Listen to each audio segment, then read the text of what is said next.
আমি কামনা করি ভবিষ্যতে না যেন এমন কোনো ভিডিও করতে হয়, কারণ মানুষের জীবনের প্রত্যেক মানুষের জীবনের প্রথম যে নথি শুরু হয় সেটা হলো জন্ম সার্টিফিকেট। তারপরে যে নথিটা শুরু হয় সেটা হচ্ছে আধার কার্ড। জন্ম সার্টিফিকেট না হলেও অনেক মানুষের সমস্ত কাজ হয়ে যাবে, বিকল্প নথি দিয়ে চলে যাবে, কিন্তু আধার কার্ড এমন একটা নথি বা এমন একটা প্রমাণপত্র বা এমন একটা আপনার আইডেন্টিফিকেশান, যেটা ছাড়া আপনার অন্য কোনো কাজ আপনার কোনোভাবেই সম্ভব হবে না। আধার কার্ড আপনার অবশ্যই যে কোনো কাজে বাধ্যতামূলক, সেটা ব্যাংকের ক্ষেত্রে হোক আর নিজের পার্সোনাল ক্ষেত্রে হোক, যে কোনো কাজে। তো আজকের ভিডিওটি খুবই গুরুত্বপূর্ণ। তো চলুন ভিডিওটি সম্পূর্ণ শুরু করা যাক।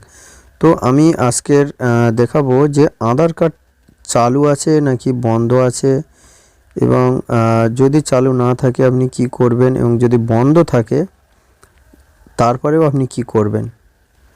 তো চলুন শুরু করা যাক। তো আমরা এখানে সর্বপ্রথম ক্রোম ব্রাউজে আসলাম। ক্রোম ব্রাউজে এসে এখান থেকে ইউআইডিআই এর যে official website, unique identification authority of ইন্ডিয়ার যে অফিসিয়াল ওয়েবসাইট আধার কার্ডের, তো আমি সেই সাইটে আসলাম। আসার পরে এখান থেকে আমি ডান সাইডে 3 বাটনে ক্লিক করে এখান থেকে ডেস্কটপ সাইটটা অন করে নেব।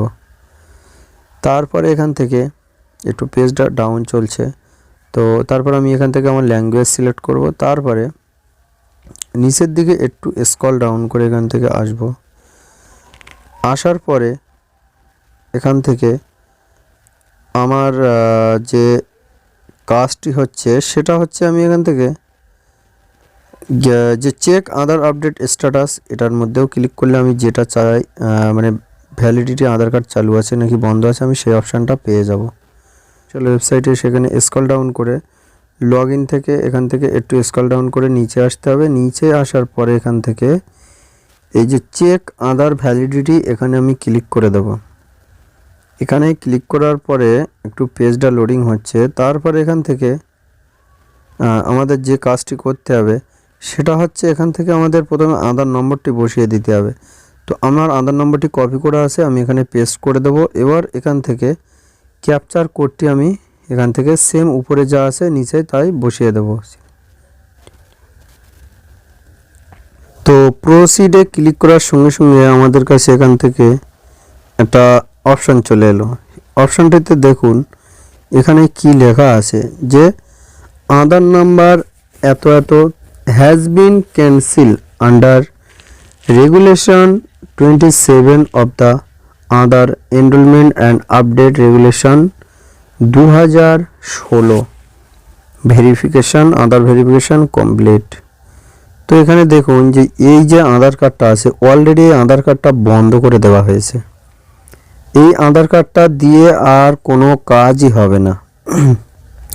তো এই আধার কার্ডটা নিয়ে আমি অফিসেও কল করলাম, যে অফিসিয়াল ওয়েবসাইট থেকে আমি নাম্বার বার করে যে 1947 যে নাম্বারটা আছে আধার কার্ডের হেল্পলাইন নাম্বার, সেই নাম্বার থেকে কল করলাম।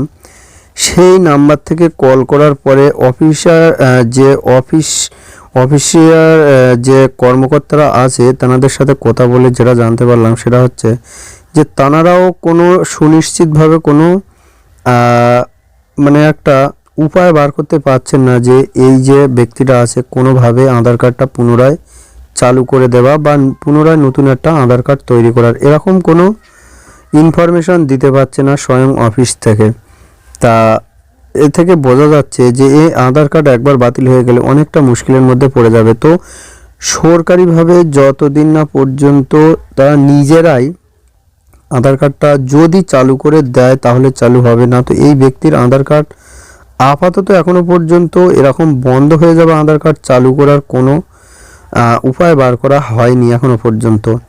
তাই যাদের ডকুমেন্ট আপডেট অপশানটা আসছে, অর্থাৎ আধার কার্ড তৈরি করার 10 বছর পর্যন্ত আপনারা যারা আধার কার্ডটি এখনো পর্যন্ত আপডেট করেননি বা কোনো প্রকার সংশোধন বা কোনো প্রকার মোবাইল লিঙ্ক থেকে শুরু করে অন্য কোনো কাজের জন্য অনলাইনে আপডেট করা হয়নি এখনো পর্যন্ত যে কোনো পরিস্থিতিতে, তো সেই আধার কার্ডগুলি অবশ্যই আপডেট করে নিন। তা না হলে আপনিও এই সমস্যার সম্মুখীন হতে পারেন।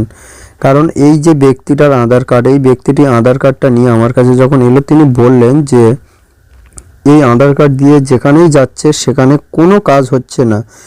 স্কুলে ভর্তি থেকে শুরু করে, ব্যাংকের বই খোলা থেকে শুরু করে,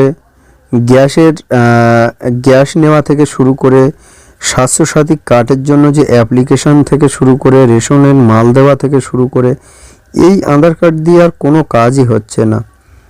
তো এরকম বিপদের সম্মুখীন আপনিও যদি না হতে চান, অবশ্যই এখনও সময় আছে। 14ই মার্চ, অর্থাৎ আর হাতে গোনা কয়েকদিন। তো এই কয়েকদিনের মধ্যে আপনি আধার কার্ডটা অবশ্যই আপডেট করে নিন, তা না হলে আপনিও পড়তে পারেন এমন বিপদের মধ্যে। তো আজকে ভিডিওটি জানি অনেকটাই একটা বার্তা বলতে পারেন। তো এই বার্তাটা অবশ্যই প্রত্যেকের কাছে পৌঁছে দেওয়ার জন্য ভিডিওটি বেশি বেশি করে শেয়ার করুন, এবং চ্যানেলে নতুন হয়ে থাকলে অবশ্যই চ্যানেলটি সাবস্ক্রাইব করুন এবং পাশে থাকা বেল আইকনটি অবশ্যই অল করে দিন।